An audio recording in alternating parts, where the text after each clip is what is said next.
Making an offer irresistible. This is really, really important, especially to growing your business. If you're looking to grow, you're obviously thinking, oh, I need to get in front of people. Well, if you want to get in front of people, then you have to have an offer that gets people interested. And from there, you have to get people that are then not only interested, when you present that offer to them in even more detail, they're able to be persuaded.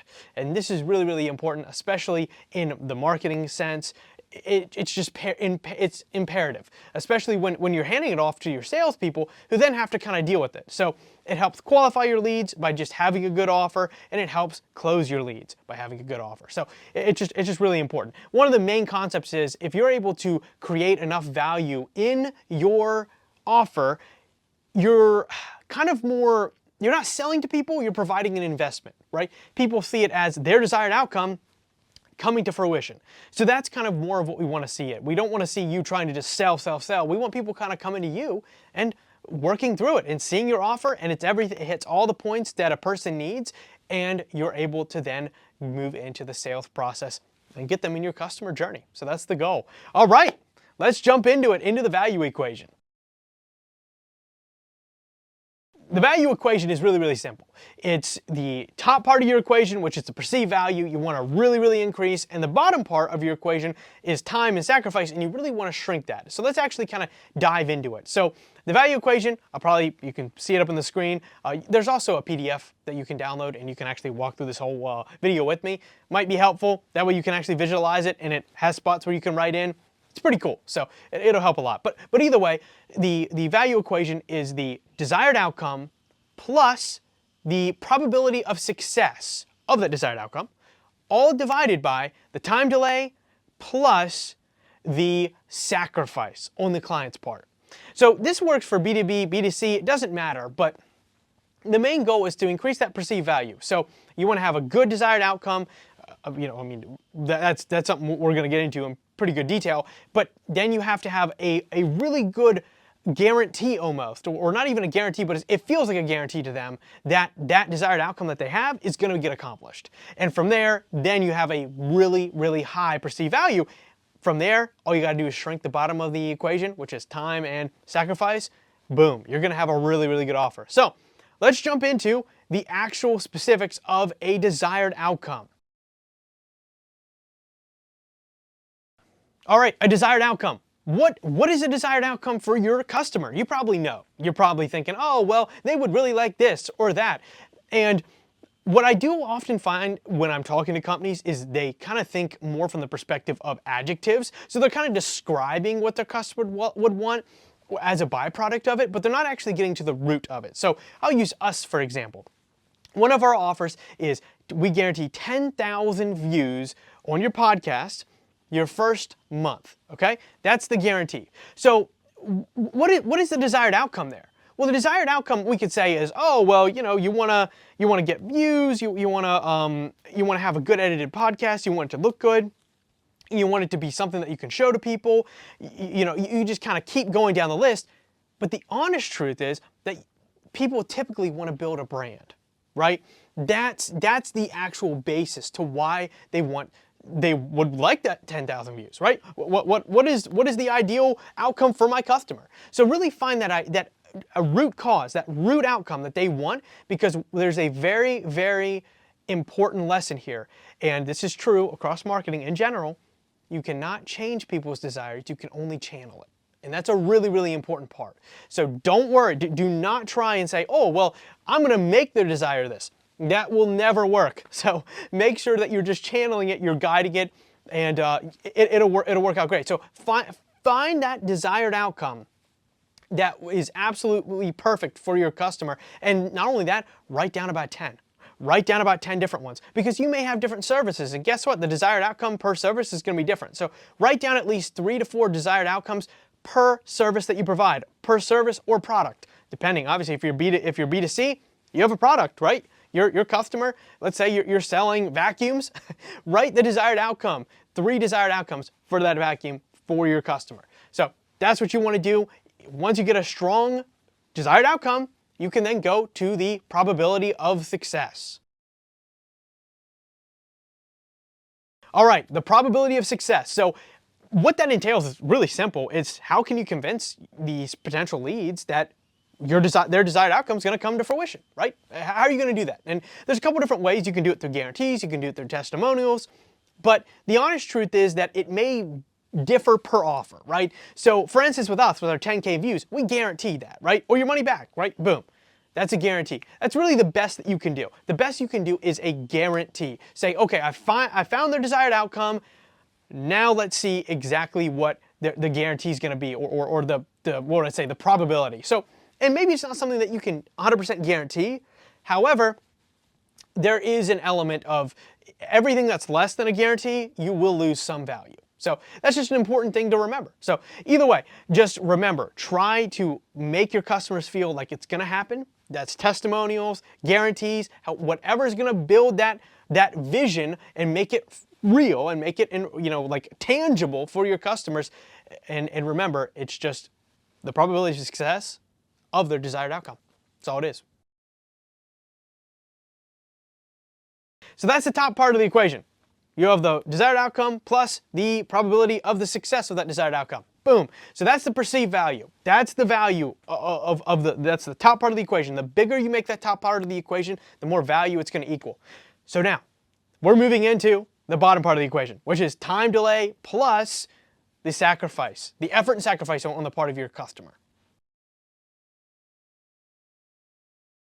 All right, time delay. So time delay, there's a couple different factors in this, but the main concept is you want to get a couple wins at the very, very beginning. So, for instance, if you have, let's say, a product or service, you want them to have as soon as possible, you want them to have a win. So even if you have to delay, maybe, what would I say, maybe it's more effort in the beginning, or maybe it really takes a lot on your part to get them that initial couple wins, or maybe it's not the amount of wins that you want to show them in total. Don't worry, just show them wins in that first, immediately, as soon as possible. So your product may be something that, the actual desired outcome might not be for 6 months or a year, right? Like maybe you're rebuilding their department, their sales department, right? Maybe you have a software that you have to integrate with, another software of theirs, or maybe you're building an application for them, right? That's something that we do. We build an application. It's going to take a couple months if it's a really big project, right? So it's not something that's like, oh, we can immediately get it done for you, right? Like immediate win. No, it doesn't necessarily mean that. It's just getting some small wins at the very, very beginning. So, for instance, in the app development case, boom, let's get them a click-through guide in Figma.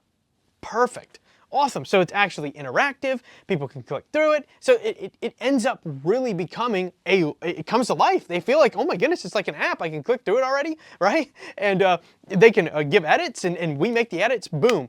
First week, first 2 weeks, that is such a win, right? The preference is a couple days. So within that first week, we need to get something. So that's kind of the goal, is shorten that time delay from the point in which they're getting wins. And not only that, from when you can start too, right? You don't want to be like, oh, we can start in a month. No. You want to start at that exact moment and get them the first couple wins as soon as possible. All right, so now we're going on to the sacrifice and effort. Remember, these we want to shrink. We want to shrink the time delay. We want to shrink the effort and sacrifice. The effort and sacrifice is a little bit different.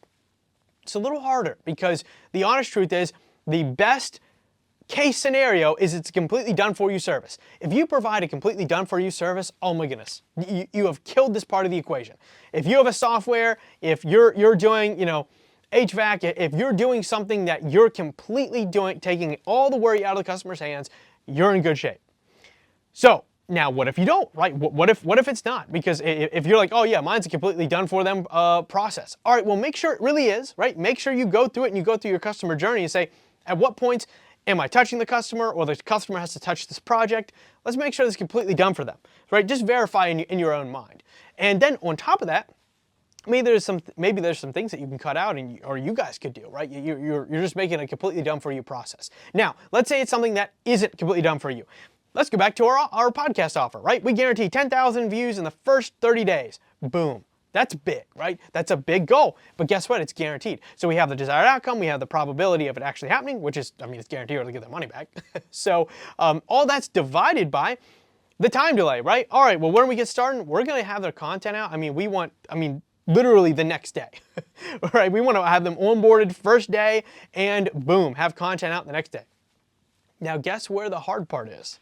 The effort and sacrifice, right? It's a lot of effort to get in front of a camera, get the podcast set, record and upload, right? Sit down, record, upload. And not only that, but there may be some prep in there, right? Prep, record, upload. That is a little bit difficult. Now, here's the thing that I have really realized, and we've definitely seen as a company, is we need to worry about the change in, so the delta. And what I mean by that is, what is the change in effort from before and after working with us? So let's say they were already doing a podcast and they were already, hiring out the editing here, hiring out the branding here, or hiring out somebody posting here, or maybe they're posting themselves, right? That's a lot. That is a lot for a person, even a company.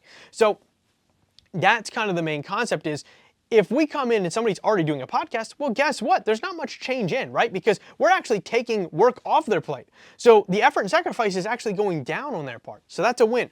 Worst case scenario, they're doing a podcast and, maybe they're not editing it at all, right? Maybe they're just throwing it up. It's like, okay, well, then just keep doing the exact same thing you're doing and we'll take care of it from there. So that's kind of where I look at it. I say, okay, well, what's their change in effort? If they have the same amount of effort from when they started working with us or to before they started working with us, okay, that's good. It's good. Now, if we want to make it great, it would be completely done for you service. Now, obviously, if somebody wants to be their podcast, we can't record it for them. So there's limitations to these, but what I would say is just worry about the delta. If you can't do it, provide a done-for-you service, then most definitely, make sure that their effort before working with you is not greater than after working with you. So then you'll kill that section. And if you have great perceived value on the top, your time delay is absolutely perfect, and then guess what? You're actually making it easier for them. You're gonna have on the sacrifice side, you're gonna have a killer offer. So with that, create your own offer. We have an ebook down below you can download and you can actually go, there's probably more detail than I just said in this video, but read through it, really highlight the parts that you like, and then fill out your desired outcome, your probability of success, and your time delay and sacrifice. Make sure you write all of that out and write a couple of different variations. Print it out if you need to. So anyway, just wanted to provide that for you guys. We've seen this work with a lot of businesses. It's actually one of the key parts that Alex Hormozi uses in working with when he acquires companies. He owns acquisition.com, and a lot of these concepts that we pulled out today are based off of a book called $100 Million Offers. So just really, really important. Make sure for each product or service that you have, whether it's B2B, B2C, you're taking time, effort, and really also getting some other people's opinions on this. I know with us, we had our whole team do it. Each person kind of filled out, all of our services, making those value equations. And at the end, guess what? We graded them. So I really encourage you to grade your own work, right? Grade the other people's work. Really look at it and say, okay, well, this part of the equation is good on this offer, and this part of the equation is bad on this offer, right? And really good here. So like, if you have a strong top and a strong bottom on two different offers, how can we merge those, right? To where we have an awesome perceived value, but also we're really getting rid of the time delay and we're minimizing the sacrifice. So anyway, really appreciate you guys. Like, share, and comment. If you have anything that you want us to cover, extra details or whatnot, just let us know in the comments. And yeah, we'll definitely get back to you. But you can also hit us up on our Instagram, website. It's all in the link below. And yeah, thanks. We'll catch you soon.